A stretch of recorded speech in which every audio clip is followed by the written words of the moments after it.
Revenge. Hey everyone, welcome back for a brand new video about that show with some brand new terrifying villains, The Walking Dead. No! Warning, beyond this point there are spoilers for people who are not up to date on The Walking Dead comics and television series.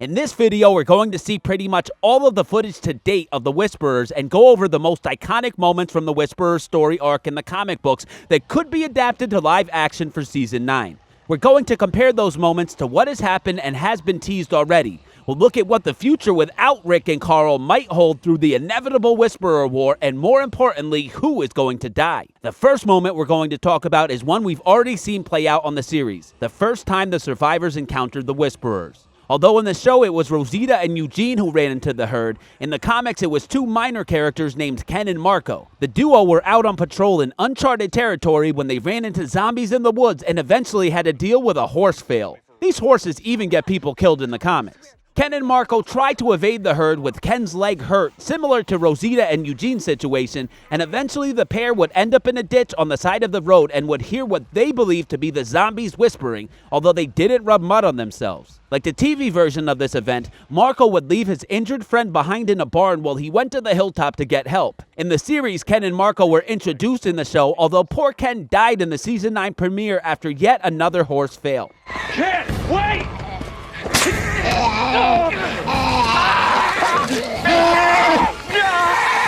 The fact that the series chose to use Rosita and Eugene didn't change much for this event, as it made more central characters the first witnesses to the Whisperers. The next moment we'd like to talk about is one we've just lived through on the series, the Whisperers' first attack. After Marco warned Maggie about the talking zombies and his injured friend, a rescue party was sent out just like in the show. Hey, whatever's going on, they can handle it. No, they can't. They have no idea what they're dealing with.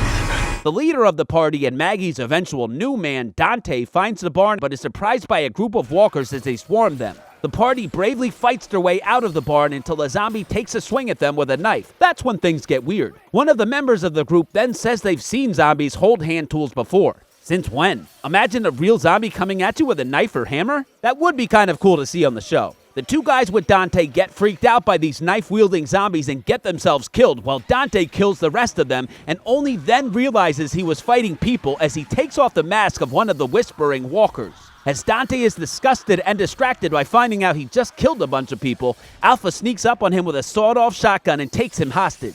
However, in the series, the attack was much more unexpected and it dealt a fatal blow to a central character as opposed to Maggie's new eye candy being taken hostage. The one iconic shot here that we won't get in the first attack is Alpha with her sawed-off shotgun.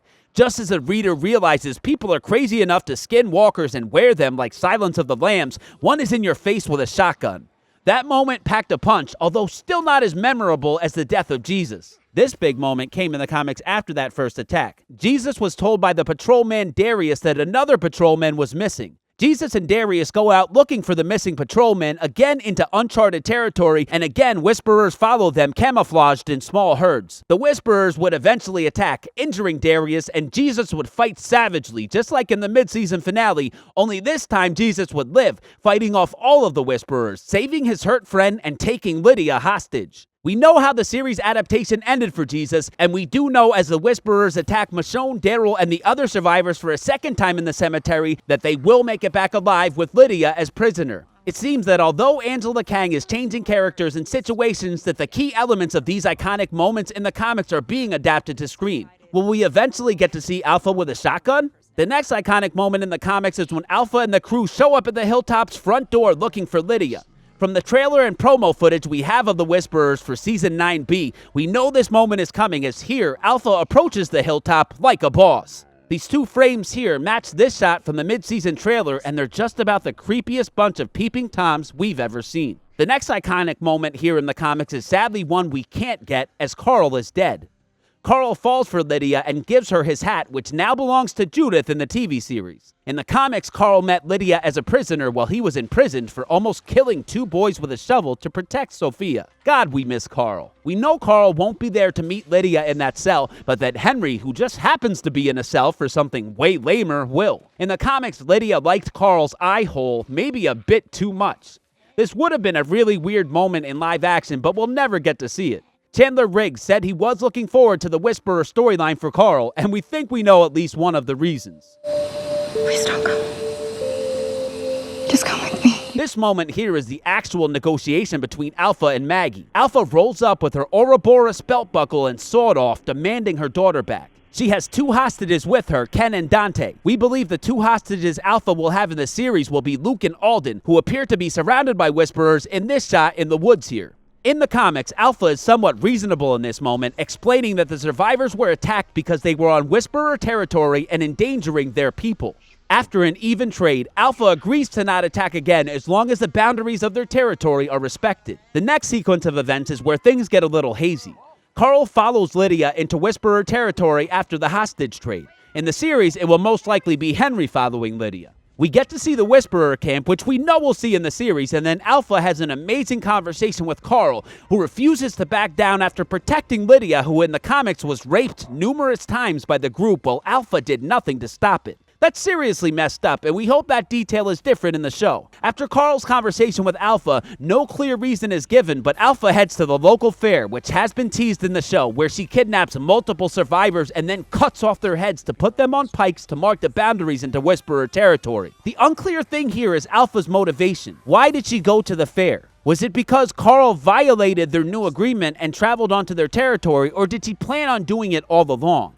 This was never addressed in the comics, and hopefully we get more closure in the series. We know the fair scene is almost definitely coming around the season finale, as the fair has been talked about on the show, and rumor has it that even Henry may end up with his head on a stick. If both Ezekiel and Henry die, we may be in store for the most violent version of Killer Carol ever. In the comics, Rick goes looking for Carl and is brought to the Whisperer camp when Alpha returns with a bloody machete to meet him. We think it will be Carol and or Daryl looking for Henry, who will end up at the Whisperer camp. They will be the ones to see Alpha return from the fair with her bloody machete. Could it be the red machete that hasn't been seen since Rick and company got to Alexandria? After the popularity of the Red Machete web series, we think that would be a cool turn of events for the famous weapon. After the bloody realization, Alpha goes on a walk with Rick, who we think either Carol or Daryl will replace in this scene.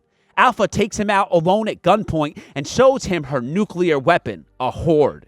A herd of herds, people. We think this could be the cliffhanger for the season if it is not the heads on pikes reveal from the fair. Going back to the fair, who else might end up dead here? We think Luke is a prime candidate, as one of the new survivors will probably die to unite the groups. We think from the hilltop it could be Alden or Tara, as Enid is hopefully safe, being their only trained medical person, although that hasn't stopped the writers in the past. From Alexandria, we think Father Gabriel and Rosita may end up on sticks and that Eugene isn't necessarily safe either. From the Kingdom, our big concern is Jerry, as he's getting grilled hard in this preview shot that could be foreshadowing. Ezekiel is the obvious choice, but what if Henry dying is the twist, which brings a dark side to both Ezekiel and Carol? None of these intense moments here are even part of the Whisperer War, which we'll go over in our next video, but we wanted to lay out our predictions for the rest of the season here, as so far Angela Kang has been hitting most of the main points from the Whisperer story arc. Thanks so much for watching our videos, everyone. As always, we're on the lookout for new insider information and promotional material to help figure out what's going on with our favorite and most hated survivors. Please let us know your thoughts in the comment section below.